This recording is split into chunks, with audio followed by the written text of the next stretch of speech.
Salam, hormatly vatandaşlar. Şu gün bir minut men bir sesini göreyim, ketmem. Salam, hormatly vatandaşlar. Şu gün 2022 yılın 7. iyuli hepdäniň pensiýa güni. Şu gepleşiň temasy näme üçin türkmen halky konstitusiýon hukuklary üçin güreşenok? Egerde halkymyz konstitusiýadaky berkidilen haklary üçin güreşmese, onu halkymyz azatlykda ýaşap bilermi? Egerde türkmen halky öz konstitusiýon haklary we azatlygy üçin güreşmese, onu biziň halkymyz bütün ömrüni bir tohumyň haksız kulu bolup galarmy ýa-da haksız azatlyksız kul bolsa da baxty ýaşap bilermi? Ine gelin şu arada gurrun edelim. Şu tema geçmekak men birinci bilen Türkmenistanyň gelen habarlar boýunça siziň bilen gurulşak bolýar.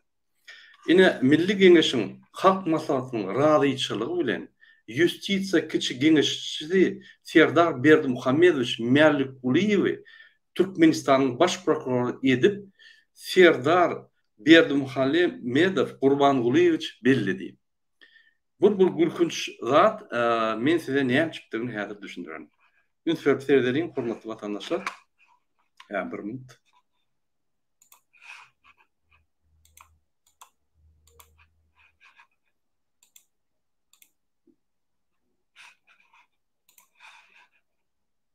Kararın taslaması barada hasabat berdi. Yurdumuzun yararlı güçlerin bilen serkarda baştı. Hasabat diklep şeýle diýdi. Beýmuradov Şul vatan programmasy ýa-ni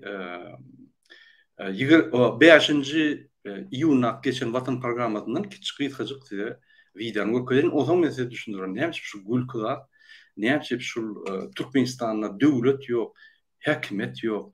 Bulun bir edýän oýunlar, şeýle bir spektakl bolýan, bütün dünýäni güllürip ýykjak bolýarlar. Ata oğul ikisi. Ünsürp seyrediň şuňa. sizi Türkmenistanyň baş prokurorunyň wezipesini wagtlaýyn ýerine ýetirmekden boşadýar.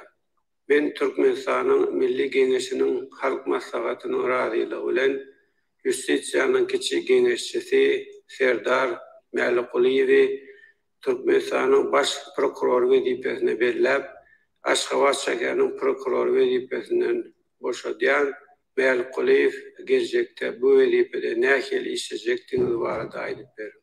Hormatly beren tekrardaşyn. Şuň maňa ýene bir ýokary jogap geldi wezipeni inanýarsyň. Bildiren namynda ödemek üçin giýjämi günni edip işlejekdiňmi? Vatandaşlar, ine şul ýanky Serdar Mällikuliýew ünsürp serdim. Şul adam Gurbangulyň nikalaşmadyk aýalyndan bolan çağı. Munyň ady Serdar Mällikuliýew Berdimuhammedoviç. Inni Serdar Mällikuliýew Berdimuhammedoviç Serdar Gurbangulyýewiç Berdimuhammedow belliýe Türkmenistanyň baş prokuroru. Ünsürüm. Bize maglumatlar gelene men anlamadım. Ondan barlak görsak doğrudan şeýle ekeni. Şul Serdar Mällikuliýew, Serdar Berdimuhammedoviç Mällikuliýew Berdimuhammedowyň ýanky nikalaşmadyk aýalyndan bolan oğlum. Şul oğluny Berdimuhammedow okudy, ýanky iş berip, bilimler berip, institutlarda kontrola saklap, onsoň muňa hökümet wezipesine östürip inni generalny prokuror etdi. Türkmenistanyň baş prokuroru. Ünsürüm. Türkmenistanyň Milli Geňeşiň ýolbaşçysy Kezzap Maşennik Gurbanguly Berdimuhammedow Mällikuliýewiç onuň ogly nikalaşan aýalyndan ogly Serdar Gurbangulyýewiç Berdimuhammedow onuň nikalaşmadyk aýalyndan ogly Serdar Mällikuliýew Berdimuhammedoviç Türkmenistanyň baş prokuroru. Ünsürüm.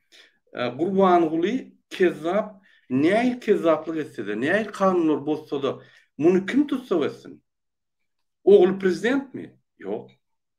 Ya baş prokuroru ýanky nikalaşmadyk aýalyndan bolan oğlun Serdar Mällikuliýew Berdimuhammedoviç mi? Elbette ýok. Yarın komentariyada öz pikirlerinizi ve öz maslahatyňyzy şular Türkmenistany basyp allarmy? Gurbanuly Berdimuhammedow öz küçük topar bilen 2006-njy ýylyň 20-nji dekabrynda Niýazow öldürip Türkmenistany basyp alyp, ondan soň ýanynaky basyp alan organizowany bandan adamlaryny basyp türmede ýok eden adam 16 ýyllap kezzapçylyk edip çağlaryny östürüp ulolup bizim hasabymyza okudup, bizim hasabymyza wezipe salyp, bizim hasabymyza işledip aýlyk berip, bilimler berip, bizim hasabymyza häzir işlediýär, bizim hasabymyza Berdimuhammedow şu zatlar bundan soň kezzapçylyk edip, parhorlyk edip, özüni arkasından bu berkitdi. Biz 15-nji ýanwarda Berdimuhammedowy protesta çağırmada 2022-nji ýylda Berdimuhammedowy ýykdyk biz. Gorkup, gyra gaçyp, bir wezipede galyp, galan wezipe öz ogluny bizim seslerimizi oglap goýan kişi bolup, hakykatdan bolsa özü hem prezident, hem Milli Geňeşiň ýolbaşçysy, hem Türkmenistanyň iki dırnak koşan arasındaky ýolbaşçy. Ol Serdar Berdimuhammedow Gurbangulyň kömekçisi ýaly prezidentden ol. Sebäbi şoň aýdan zatlaryň özü barp şöýde öýlenler soň ýygnaklar geçirip çalyşyp goýberýär. Serdar Berdimuhammedow bir oýnatky oglan. Ünsüriň Milli Geňeşiniň halk maslahatynyň razyçylygy bilen diýmek Gurbangulyň razyçylygy, Milli Geňeşiniň halk maslahatynyň ýolbaşçysy Gurbanguly şoň razyçylygy bilen men şunu goýýan hormatly watandaşlar, Türkmenistanyň baş prokurory. Türkmenistanyň baş prokurory Gurbangulyň nikaraşmadyk aýalyndan bolan Serdar Mälikguliýew Berdimuhammedowich birinji bilen Türkmenistanyň kanunlaryny gödük bolýan adamlary Serdar Berdimuhammedow Gurbangulyýewiçi, Gurbanguly Berdimuhammedow Mälikguliýewiçi tutsak etmeli. Şonu etmän bul ýa-ni daş töweregine abarony gurýar. Ine men öňüm aýdyp gelýän 16 ýyldan bäri kezzapçylygy edip dünýäň çempionu bolup, inni syýasy kezzapçylyk edip, syýasy şertde wezipelerine öz çağlaryny getirip başlady. Serdar getirdi, ikinci ogluny getirdi Serdary. Şu ýaly ýa-ni bir kezzap haçan döwlet baswalanna ine şu ýaly ýagdaýlar dörýär. Bu ýöne bir ýa-ni gülkünç hadisa däl. Beýlek wakana mese gurun gereň. Her aýalynyň çağıjyklaryny, her welaýatda şu aýallary bar. Nikalaşmadyk. Şol aýallardan çağıjyklaryny östürüp hökümete getirip, ine şonu hökümete basyp alýar. Men öňüm aýdýan dogan garyndaşlaryna da indi kän ynok öz çağlaryny getirip başlady. Ünsüriň Lewapda bir Jeren diýen bir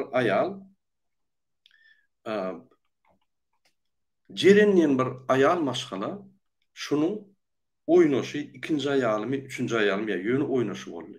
Şondan doğulan bir oglanjyk Aýmurat diýen oglan.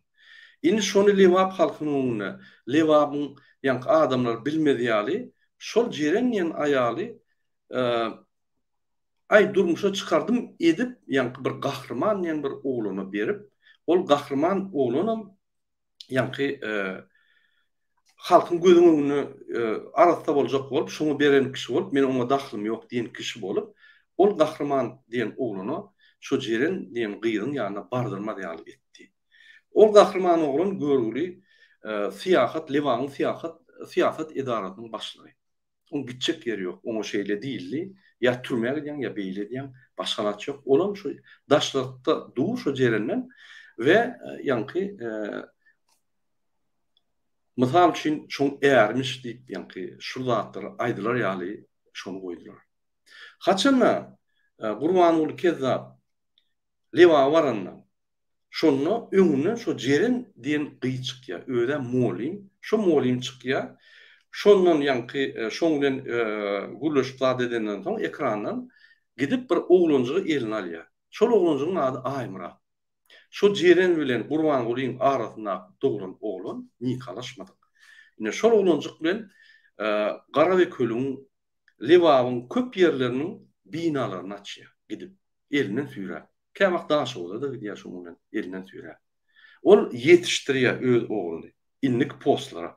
Şoň üçin men haçan diýdim Türkmenistan gitdilen bul Gurbany bolup pikir etmeň bir samsyqrak biri. Samsyqrak, ýöne samsyqrak kanunlar bolup, samsyqrak öz çağlaryny wezipeler getirip paçalyk ýatyp.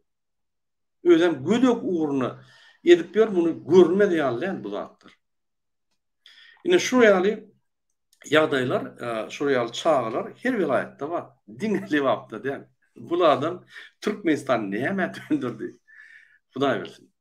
Onu hakykatlar açsaňdary şu adamy diňe kezapçylyk däl, biýlik statýalar boýunça da jinaýat çekip jerahyny berip bolýar. Ine şoň üçin men her wagt aýdýan, Gurban ul Berdimuhammedow eli kelli hem merkan, hem adamlar öldürýär, hem kezapçylyk edýär, hem ahlak ýagdaýdan hereketler edýär. Milli Geňeşiň halk maslahatyny ýol boşlar däl, muny halk maslahata goşup bolanok hiç wagt. Goşmalylar. Hiç wagt. Öz hereketleri bilen bu adam ahlak daýyn mysal bolup bilenok. Milli Geňeşde halk maslahatyna, maslahatçylar arasynda pek ýokly, ýani halka mysal hökmüne bolup bilen adamlar işläp, olaň ahlak daýdan paýhas ýagdaý arasy pikirleri bilen bir topar kanunlar kabul etmeli, karar çıkarmalı. Bu bolsa näme çıkarsın? Diňe öz çağlaryny öýräp goýup, özüni gorap, hatta öz çağlaryň serdary, iksan serdary ulanyp, öz gödök bolýan kanunlaryny şolaryň üstü bilen gizlep edýär we şolary etdirýär. Ünsörüň serdara bir topar kararlar çekdirip, şoň goluny ulanyp, şonu türme eýýän iterek. Ine şu ýaly Gurban uly Berdimuhammedow diňe biziň watanymyzda öz çağlaryny satýan adam. Erteki gün barlar bar biz ine çalşap Berdimuhammedowlary barlar etsek şu Gurban ula hiç tadyp bolanok. Hiç ýerde bol ýok. Ol bir kanun çykarjy organ, ýerine ýetirjik hökümet däl. Ýerine ýetirjik hökümet Serdar Berdimuhammedow, Malik Guliýew, Gurban Guliýew. Ine oň prokurory, ýa baş prokurory öz dwaýurny diýsem bolýar. Şol Serdar Malik Guliýew Berdimuhammedowiçy saýlady. Ine şu ýaly wakaly bolup geçýär Türkmenistanda gynansak da. Ine şu ýalda. Ünsörüň şu Berdimuhammedow çağlar ululuk çağa wezipeler goýýar. Ýöne Türkmenistanda iki aýal saklamak bolanok. Ýani hökümetdäki işleyen adamlaryň wezipelerinde eger ikinji aýal bolsa ýa-da bir zady bolsa, olary işden aýryp, olaryň işlerini görýär. Ýöne özüne gerek galanlar her vilayetde bir näçe ýani aýal maşgallar bar. Ol bir Türkmenistan ýol boşuna gelişmeýän zatlar, o zatlar bir men bilemok ahlak daýdan, diňe ahlak daýdan şunu kumuluk. Muň konstitusiýanyň gödök bolýan zatlary, munyň ýani ýerine ýetirjik hökümeti öz ogullarını ulanyp bir topar maşençilik edip ýören zatlary, olar üçine ömürlük bütün tohummasyn hökümetde işleyen adamlar ve hökümetdäki işleyen adamlar ulanýanlary ine ýani ýegenler diýdi. Ol Gypçakdaky ýaşaýan Nazar diýdi. Hemmen basmaly bolar. Bu bir bandit, maşennikler, bir gurumatçylykly bandit topary. Ine şu bandit toparyňam ine ýol boşdy. Men size aýdyp berdim näme edýär. Indi ýene bir zat aýtjak bolýan, öňküsi men çykyşymda aýtdym. Berdimuhammedowlar, Malik Guliýewçilermi, Berdimuhammedowlarmy, Gurban Guliýewçilermi, indi men bular näme diýjem bilmem. Umman Berdimuhammedowlar Türkmenistanyň ýaňy ýygnalan buğdoýny Awganistana satyp pul görüp, onam kömek hasabyny iýerip, olardanam ýani garadan pullary alyp, şu skematyny açan soň Serdar kakasy bilen maslahatlaşyp ýanyna garyndaşlaryny ýani hökümetdäki işleýän garyndaşlaryny çağırıp aýdýar. Inni halk hemme adamyz bilip başlady. Firsat bolmaly. Şunu birden galyp bizi aýraýmasyn diýip gorkuşup başladylar. Ine şol maglumatlar ýani halka yetiren üçin bul MHM-niň Hukuk Geňeşiniň sekretary hem MHM'nin başlığı hem Hukuk Kengeşi'nin sekreteri Günnokdiýew çağırıp ýa käýç berdi. Ünsören bolsaňyz Hukuk Kengeşi'nde beýaşyna Serdar Berdimuhammedow şu Günnokdiýew käýç berýär. Näme? Şuna şeýle diýil ýa. Ýene bir gerek biz bu arada ya şu real buğday makinatsamız, maşinçistwamız barada beýleki maşinçistwa edýän zatlarımız boyunça informasiýa halka ýetse ya da Türkmenistanyň içindäki hemme haramlyklar edilýän haramlyklar, paraholuklar ya da hakyky günü, hakyky halkyň ýagdaýy daşyna çykaýsa, seni tohumyň bilen gyrar, seni uwdan depeden çykarmaz, ýitirer diýip ýa-ni şuna buýurdur. Bugün Günnokdiýew gorkup başlady. Näme etjegim bilen o? Ýa-ni sehel bir zat halkymyz eşde, sehel bir informasiýa gitse, seni hele eder diýip şu Günnokdiýew bolar başlar edýär. Günnokdiýew näme edýär? Hemme ýere öz şpionlaryny goýýar. Hemme ýerden ýa şpionlar goýup, öz içallaryny goýup, halkdan informasiýa ýygnapýar. Indi halkyň ýanyna baranlarynda MHM gullukdaky işgärler, halk bulary müňlerçe soralar. Näme siz beýdiňiz, näme siz beýdiňiz, näme siz MHM terroristleri, näme sen gelýän kanunlar bolýan. Men näme etdim, men näme hukukçuluk komiteti öýme geler ýaly men näme watanyň ýa sekretlerini satdymmy? Ya men watanyň gizlin zatlaryny bilýänmi satar ýaly. Näme sen men öýme gelýän? Näme men çağlarma gelip ýa meni gorkudýan çağlarmy gorkudýan diýip bir topar soralar berýär. Ben häzir prokuratura ýazjak, senin işiň görjek diýip ýa aýtsalar gaçyk gidýär MHM. Indi görün, MHM gelenler bu halkymyz prokuraturaya daýanýar, indi prokuratura ýol başlady. Beýleki nihalaşmadyk aýalyndan bolan öz ogluny, ýagny Serdar Melikuliýew Berdimuhammedow goýdy. Ay bu ertegi ýa-ni bu her gerek bir medal berenne Berdimuhammedow berer, ýa Melikuliýew berer, ýa da Gurbanguliýew berer. Şol 3 tane adyň daşyna adamlar aýlap durdugy diýdigi şoň çağırdy. Halk düşünmedi ýaly, ýa şu atlar şeýdişip goýýar da halk düşünmedi ýaly. Ýöne bizim çuňur maglumatlarymyz bar, şoň üçin biz şunu tasdikleýär. Indi ýene bir zat aýtsam, hatda Berdimuhammedowlar gorkuşup öz ýegenleri awazada dogun garnaşlar diýinjata olar da çaltdaşyň ýygaýdyň halkyň gahar gelýär diýip has gorkýar. Nukutsak bolan ýa-ni hadisalar, wakalar şol gorkudy. Nukutsa ören köp türkmenler galdy. Ýa da şu tarapda, çäju tarapda türkmenlerim gaharly. Öňden gaharlar we nägeler olar aýdýar bizem galmaly, bizem görüşmeli diýip aýdýarlar. Hormatly vatandaşlar, indi gelin biz öz gepleşigimize geçelim. Näme üçin türkmen halky konstitusiýon hukuklary üçin görüşenok? Näme üçin halkymyz kösenip dünýäniň köp döwletlerine bul hökmüne işleýär?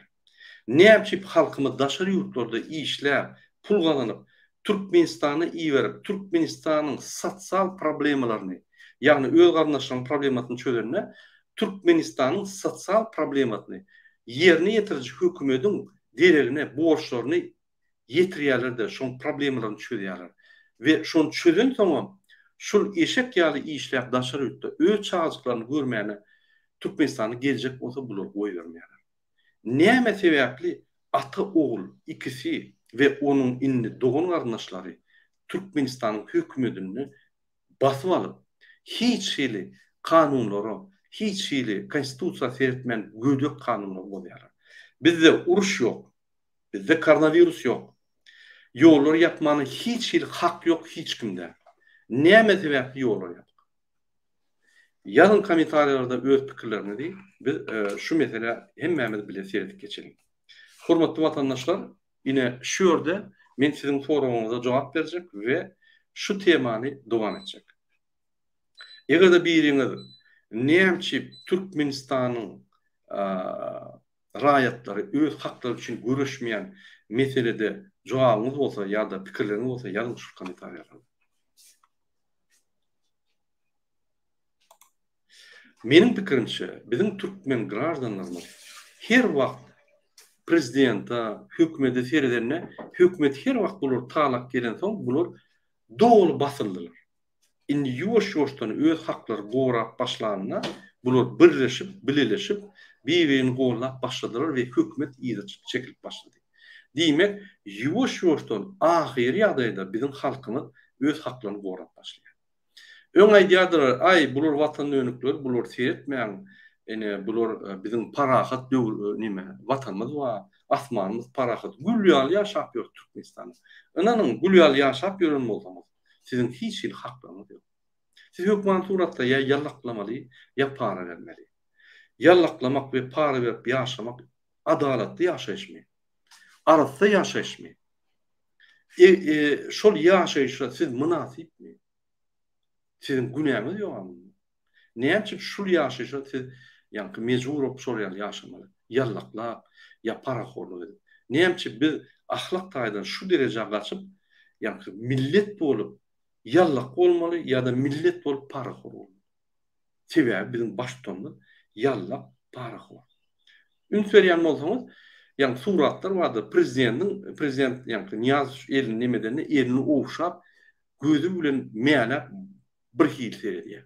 Ine şol adam häzir Türkmenistana hemme halky şol güne getirdi. Bize bul gerekken. Türkmenistana iň ýigrenilýän, iň bir hemme sadakalarda, ayetlarda, meçitlerde şoňa garşy ýa-ni garynç var aýdylýan adam. Türkmenistanyň taryhyndaky iň erwet geroy Urbanguly Berdimuhammedow Melkuliýew. Inni şonuň tohumundan, şonuň ýa-ni çağızıklary hökümete gelip bize mundan meter oýunlar görkezler. Ananyňyzy. Egerde bul samsykrak bolýan bolsa, ol ogly Serdar, ýa-ni prezident. Bula eýen narkoman diýen adamdan bilen o. Onun beýle ogly Serdar, Melkuliýew, baş prokuror. Ola görürsiňiz. Şeýle bir ýa-ni taryhlar ýazar bolýan. Özüňiz pişman edersiňiz şoň gelen. Bular inni gorunup başlady. Kuşdy, bular Sicilianski защита geçdi. Mafiozni. Şoň üçin hormatly watandaşlar, ol diňe bize bar. Biz hemme ýerde öz haklarymyzy goramaly, talap etmeli. Haçanda sen haklaryny goranda, sen terrorist bolýan bolsaň, haçanda sen haklaryny goranda, sen oppositsioner bolýan bolsaň, haçanda sen konstitusiýada kesitinen haklaryny goranda ya talap edenler, sen hökümete karşı gidýän bolsaň, diýmek şunu diýen adamlar, şu hökümetdäki işlerler, emhemet teröristleriň kellerlerinde bir kesel var. Şuruň kagydaky ýazylanda ukap bilen oklar, şolu konstitusiýanal ukap bermeli. Şolu düşündirmeli, şolu sowgatly etmeli. Egerde olar sowgatsyz adamy, kezzap, maşennik, siýasy maşennik, ykysady maşennik, şol adamy Urbangulyny diňläp şunu edýän bolsalar, onu diýmek olaryň bir uly maşençistwan bir bölegi, bir instrumenti, bir ýa-ni jinaýatçy bolýar. Şonu aydın. Emheme gelenine öýüňize, polis gelenine düşündürün şol atlary. Bizim ýol bolşymyz maşennik. Öz çağlaryny hökümet wezipä getirip, bizim pulumuza östürüp, iýdirip, uly wezipelerde okutturup, ýa-ni işledip, daşa ýurtlarda işledip, bizim pulumuza, halkyň puluna, yerden çykýan halkyň baýlyklaryny ulanyp, ogurlap, inşolar getirip, özüni gorar ýaly imperiya gurýar. Halkdan gorulmak imperiya. Ine şu ýaly adamlar Türkmenistana diňe agyr ýagdaýa salarlar, salyk gelýärler, mundan da beter ýagdaýlar agyr bar. Ine sizin soragyňyzy şeýlerin gysgaça iki doğun garnyň bir ýerde işlemese däl diýip halka gün beren oklar gıranlar. Doğru iki doğuna aňardan dursun. İki aýaldan ýa-ni ikinji aýal bolmaly. Berdimuhammedow häzir Urbangulyny işden aýrmady. Talap edýär ikinji aýalyň bolmaly, munyň bolmaly. Ine derni geçiriň aýryň işden, özüni işden aýrmady. Bir. Inni Serdar Berdimuhammedow öz ýa-ni dwaýryn doğuny kabul eden bolsa, ol ikisem işden etmeli. Men size aýdýana, günne din administrativ däl, konstitusiýon haklarymyzy, hukuklary bozup gelýän siýasy maşenlikler. Biz çıdamalı bu zatlara. Bak doğru bellekleşti mi? Murada Burvalı'nın gen tan görüp oturmalı yanımda bara haramlık bozgokluk. Elbette. Здравствуйте, Мурат Ильич, вы правы. У Сердара голос как-то летнего старика. В данный момент пришло время изучать Конституцию. В школьной программе надо подключить. Очень правильно говорите. Мы Конституцию всегда должны знать. Вот поверьте, во Франции, когда дети в садик ходят, им уже объясняют права зверей, права животных, права человека. Им говорят, да, ты имеешь право все делать, но вот ты имеешь право делать до того момента, как другие права начинаются у вашего, значит, друга или рядом стоящего. То есть им прямо с детства это все в голову вбивают. Соответственно, Конституцию, соответственно, международные нормы. Это в школах, в маленьких классах уже начинают объяснять. В Туркменистане Конституцию, гарант Конституции не соблюдает. Вы же видите, что он творит. Это же кино. Это кино. Это, я думаю, Бердымухамедов актер. Плохой герой. В туркменской киностудии, значит, под названием Туркменистан, он плохой герой. И он играет свою роль. На гитарах поет, на ралли ездит, много женства разводит, своих незарегистрированных детей в правительство назначает, ворует, наши богатства ворует, напрямую собранный урожай ворует, Афганистану дает. Там народ умирает, там народ домой приехать не может. Народ работает как раб, без прав, без паспортов, нелегально их держит там. Ему наплевать на все. Наоборот, чем больше, тем лучше. Он каждый день команду дает, оказывает давление на народу, как можно больше. Пугайте их, держите их в испуге. То есть, понимаете, страна когда развивается? Когда все свободно и инициатива идет, развивается. А когда народ запуган, народ ограничен, страна не развивается. Развиваются только нефтепромыслы, откуда быстрее воруются. То есть бензоколонка развивается, а экономика не развивается. Народ, знание народа не развивается. И мы не, как вам сказать, не компетентны по сравнению с другими народами. Мы очень слабые, наше мышление слабое, наши знания слабые.